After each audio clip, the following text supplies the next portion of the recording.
안녕하세요. 전 올해 50살의 중년의 여성입니다.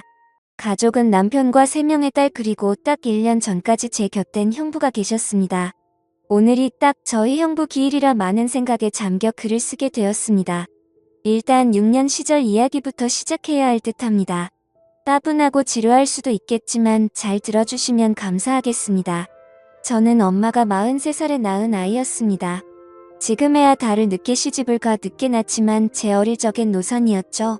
안타깝게도 저는 부모님에 관해 기억은 없어요. 심장 쪽이 약했던 엄마는 저를 낳자마자 잘못되셔서 돌아가셨고, 아버지께서는 저를 친할머니 도움을 받아 2살 정도까지 키우시다가 재혼하셨는데, 재혼한 상대 여성분께는 저와 24살 더울의 딸이 있었죠. 그때도 전 어렸을 적이라 기억이 잘 나지 않지만 재혼 후 2년 정도는 그럭저럭 잘 살았다고 해요. 2년 후 새 엄마가 갑작스럽게 유방암 진단을 받고 1년 정도 항암 치료를 하며 투병하시던 중 돌아가셨어요. 설상가상으로 친할머니까지 돌아가시고 아버지께 새 여자가 생기면서 저를 언니한테 떠맡기다시피 하셨대요. 그때 언니는 28살이었고 결혼을 앞두고 있는 상태였어요. 언니의 뱃속에는 아이가 있었는데 제 조카랑 저랑은 5살 차이밖에 나질 않았어요. 언니는 아직 어린 저를 보며 뱃속의 아이가 생각났다고 해요. 그래서 모른 채 할 수 없었다고. 그리고 언니는 저를 데리고 형부에게 가서 이 아이도 내 딸이라며 사정을 이야기했고, 처음에 형부는 당황하더니 당연히 당신 동생이면 내 동생이고 당신 딸이면 내 딸이야, 우리 같이 잘 키워보자 했다고 하네요. 전 그렇게 언니와 함께 살게 되었고 조카와 자매처럼 같이 자라게 되었습니다. 동네 시장에서 형부와 과일 장사를 했던 저희 언니는 주변에서도 인풋이 좋아 소문이 자자했고, 저에 관한 사정을 알게 된 이웃상 인분들이 젊은 사람이 참 착하다며 이것저것 반찬과 고기들을 싸주셨다고 해요. 때문에 저희 언니는 항상 장사를 마치고 집으로 올 때 한가득 먹거리를 들고 오곤 했죠. 형부와 언니가 밖에서 돈을 벌어오는 동안 저는 학교 끝나고 어린이집에서 조카를 데려와 같이 그림 그리기도 하고 인형 놀이를 하며 놀고 있으면 향긋한 과일 냄새를 풍기고 들어오던 언니가 기억이 많이 납니다. 제 조카는 저를 언니 부르며 잘 따랐어요. 언니를 닮아 예쁘고 애교도 많아서 형부의 사랑을 많이 받았죠. 아직도 조카를 쳐다보며 행복해하던 이제 다시는 볼 수 없는 형부의 미소가 잊혀지질 않네요. 전 그렇게 어린 시절을 사랑이 넘치는 언니의 가족들과 행복하게 보냈지요. 그런데 제가 15살 되던 해에 저의 인생을 뒤집어버린 비극이 찾아왔어요. 온 식구가 해돋이를 보러 다녀오던 중 차가 비탈길에 미끄러져 도로를 벗어나 전복되는 사고가 난 것이었습니다. 이 사고로 인해서 저의 언니와 조카는 목숨을 잃었고, 저와 형부는 가까스로 생명을 건질 수 있었습니다. 의식을 차린 후 의사 선생님께 들었는데 운전하셨던 형부는 약간의 골절과 타박상만 있었고, 제 언니와 조카 그리고 제가 많이 다쳤었다고 셋 다 피를 너무 많이 흘려 수혈이 필요했는데, 언니와 조카는 형부와 혈액형이 달라 수혈이 불가능했고, 불행 중 다행인지 나와 형부의 혈액형이 같아서 의식이 있던 형부가 제게 수혈을 해줘 저를 구할 수 있었고, 언니와 조카는 운명을 달리하고 말았다고 했습니다. 절망적인 소식을 들은 저는 정신을 차릴 수 없었어요. 언니와 조카의 모습을 다시 볼 수 없다니 정말 하늘이 무너지는 줄 알았습니다. 형부도 아내와 자식을 잃은 충격에 한동안 말도 못하고 정신을 못 차리고 넋이 나갔었죠. 원래도 무뚝뚝한 사람이긴 했지만 사랑하는 사람들을 잃으니 표정이 싹 사라진 정말 시체 같았어요. 가족을 잃어보지 않으신 분들은 아마 감히 모르실 겁니다. 숨도 못 쉴 정도의 아픔과 고통을 처음으로 체험했어요. 역시 태어나기 전까지 정신과 치료를 동반하며 회복하기까지 시간이 많이 필요했고, 조금씩 정신이 들 때쯤 형부의 병실을 매일 찾아갔어요. 시간이 흘러 형부가 먼저 퇴원을 하고 뒤늦게 퇴원을 한 제가 집으로 돌아갔을 때 저는 경악을 금치 못했습니다. 집안은 말 그대로 엉망이었어요. 사람의 온기는 온데간데 없고 여기저기 놓여진 술병과 쓰레기들 술 냄새에 찌들어 잠든 형부의 덥수룩한 수염, 정말 패인이 따로 없더군요. 제가 집으로 들어오자 형부는 이야기를 하며 저를 한번 쓱 쳐다보고는 다시 자리에 눕는데 그 눈빛은 마치 자신도 죽여달라는 눈빛이었어요. 집으로 돌아온 저는 집안 곳곳 널린 쓰레기들과 술병을 치우고 그동안 쌓여있던 빨래들과 설거지 등 집안 청소를 싹 한우만기를 시키고 저녁을 준비했죠. 저녁 준비가 다 되자 자고 있던 형부를 깨워 식탁 뒤에 마주 보고 앉아 오랜만에 같이 식사를 했습니다. 분명 갓 지은 밥과 계란 후라이인데 그렇게 차가울 수가 없었어요. 그 차가운 공기를 빼고 제가 먼저 말을 했죠. 나는 형부나 다시 학교 가야 되는데. 형부는 그래 전에 다니던 학교로 가면 되겠지. 나는 내 형부는 선생님께 말씀드리마. 그렇게 저는 다시 학교를 다니게 되었고 언니와 조카모까지 열심히 살겠노라고 다짐하며 이를 악물고 공부를 했고 결국 전교 1등을 하였습니다. 그러나 형부는 많은 시간이 필요해 보였어요. 학교를 마치고 집에 오면 항상 같은 자리에 누워있는 형부, 그리고 형부를 보호하듯 주위를 둘러싸고 있는 빈 술병들. 학교가 끝나면 집에 와 널브러진 술병과 쓰레기를 치우고 저녁을 준비하는 저의 학교 후 일과는 항상 똑같았습니다. 그렇게 1년 반 정도의 세월이 흘러가고 고등학교 진학을 앞둘 무렵 저의 반담임 선생님께서 제게 특성화 고등학교에 관한 이야기를 하시며 학부모님과 상의를 하고 싶으니 형부를 모시고 오라고 이야기하셨고 저는 부푼 가슴을 안고 집으로 돌아갔습니다. 그러나 여전히 같은 자리에 있는 형부가 술병들 순간 무언가 잘못되었구나 싶더라고요. 그러면서 언니와 조카 대신 제가 살았다는 자책감은 절 헤어나올 수 없는 절망으로 내몰았습니다. 저는 그 자리에 주저앉아 서럽게 울기 시작했어요. 제 울음소리를 들은 형부가 잠에서 깨어 쟤를 발견하고는 왔니? 라고 하시더라고요. 저는 울부짖었어요. 나는 잘못했어요. 형부 제가 살아서 죄송해요. 언니랑 조카모까지 같이 있게 살려고 했는데 이제는 한계예요. 미칠 것 같아요. 그러게 왜 절 구하셨어요? 왜 나 같은 걸 구해서 힘들어해요? 그냥 그때 언니와 조카랑 같이 죽게 냅두지. 그냥 죽을 걸 그랬어.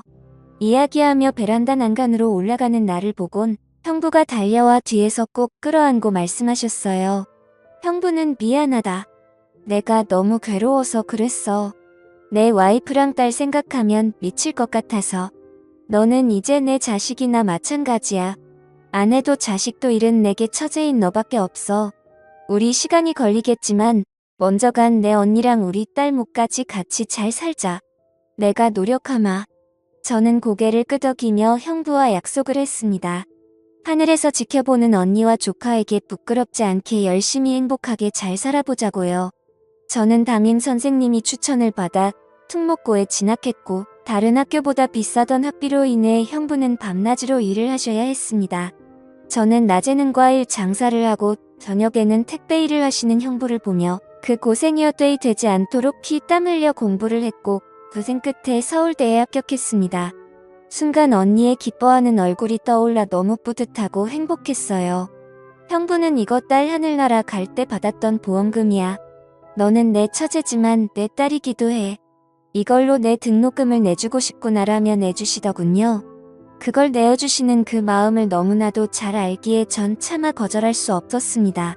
전 더 이상 형부께 부담을 주지 않으려고 과외 아르바이트를 구하고 악착같이 공부에 장학금을 받아 학교를 졸업한 뒤 대학원 석사과정까지 이수할 수 있었습니다. 석사과정을 이수하고 저는 알아주는 기업의 연구원으로 취업을 하게 되었습니다. 대기업의 연구원이라 야근이 잦았으나 바쁜 와중에서도 형부를 행복하게 해드리고 싶어서 재미있는 영화도 예매해서 보고 맛있는 것도 먹으며 같이 데이트를 했습니다. 형부와 함께 시간을 보내는 것 자체가 제겐 기쁨이고 행복이었으니까요. 그렇게 행복한 시간을 보내며 저는 같은 연구원 직장 선배와 인연이 되어 결혼을 하게 되었고 형부에게 소개 자리를 마련했습니다. 형부는 말수는 많지 않지만 따뜻하고 듬직한 사람이라 좋아하며 기뻐하셨습니다. 그리고 제 상견례 전날 형부가 제게 할 말이 있다며 부르셨어요. 형부는 이거 내 언니 보험금이야. 혼수 준비할 때 보태렴. 나는 형부 이건 받을 수 없어요. 제 언니 목숨값을 제가 어떻게 이 돈까지 받으면 제가 어떻게 살아요. 형부는 내 언니였어도 이렇게 했을 거야. 그리고 한 가지 부탁이 있다.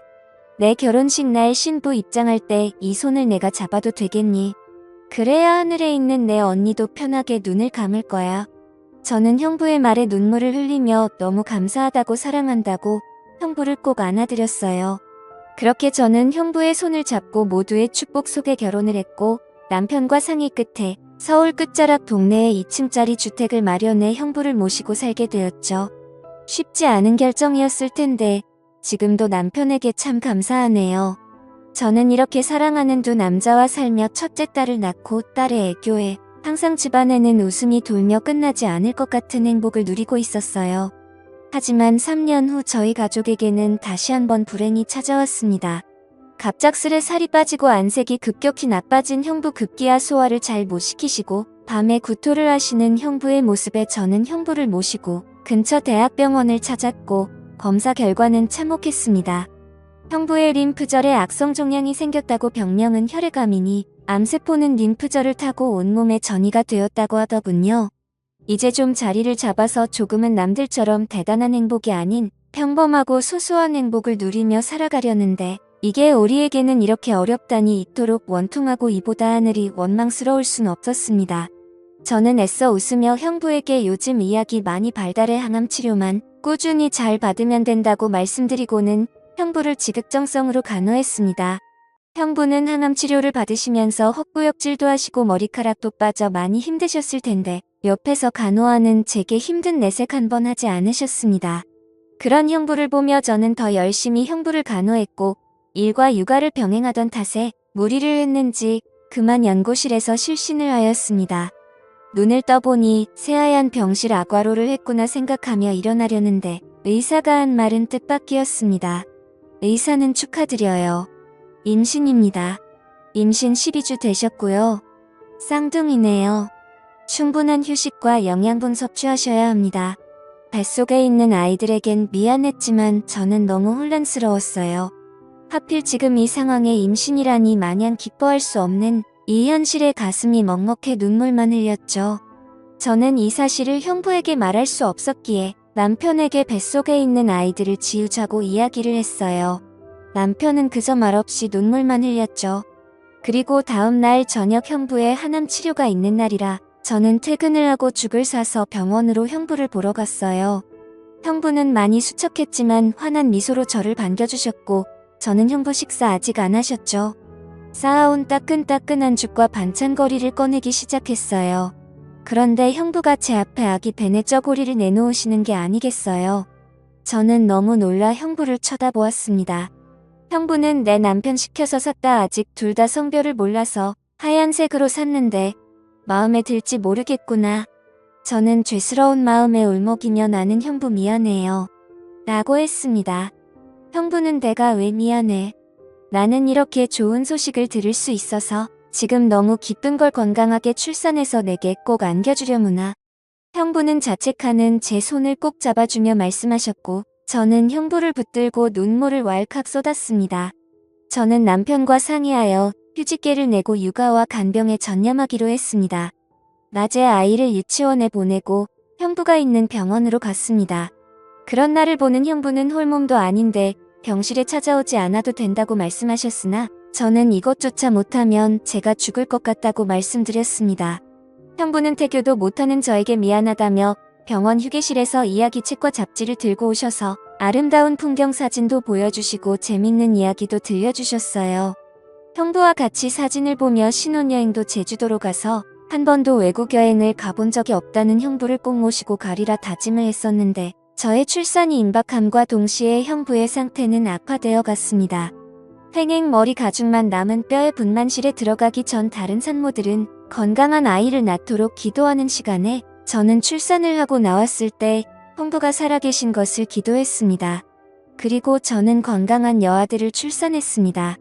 병실로 옮겨진 저는 곧바로 형부에게 전화를 했습니다. 아직도 그날의 기억이 생생하네요.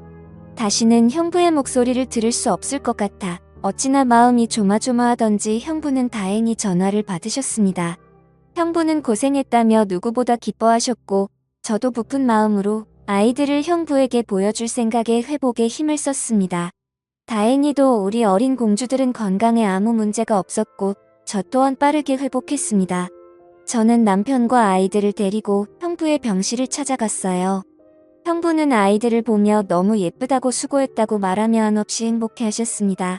하지만 저희가 왔다 간 다음 날부터 형부의 상태가 급격히 악화되었고 의사 선생님께서는 마음의 준비를 하라고 말씀하셨습니다. 그런데 저는 이대로 형부를 보내드릴 수 없었어요. 정말 억장이 무너져 내렸습니다. 며칠이 흘러 형부가 저희를 먼저 병실로 부르셨어요. 저의 가족을 한번 울어본 형부는 엷은 미소를 띠며 좋은 추억만 만들어줘서 고맙다고 너무 행복했다고 세상에 미련이 남지 않는다며 제 손을 잡아주시고는 이제 그만 내 언니가 있는 곳으로 보내주려는 하라고 하시는데 저는 형부의 진심에 목이 메어 하염없이 눈물을 흘렸습니다. 그리고 그날 저녁 1년 전 오늘 나의 형부는 그렇게 눈을 감으셨고 그 모습은 그렇게 평온해 보일 수 없었습니다. 형부를 조카와 언니에게 보내드린 후 저는 형부에게 받은 사랑을 잊지 않기 위해 한 달에 한 번 꼭 저희 가족들과 헌혈을 하고 있어요. 앞으로도 베풀면서 열심히 살겠습니다. 지금까지 제 사연을 들어주셔서 감사합니다.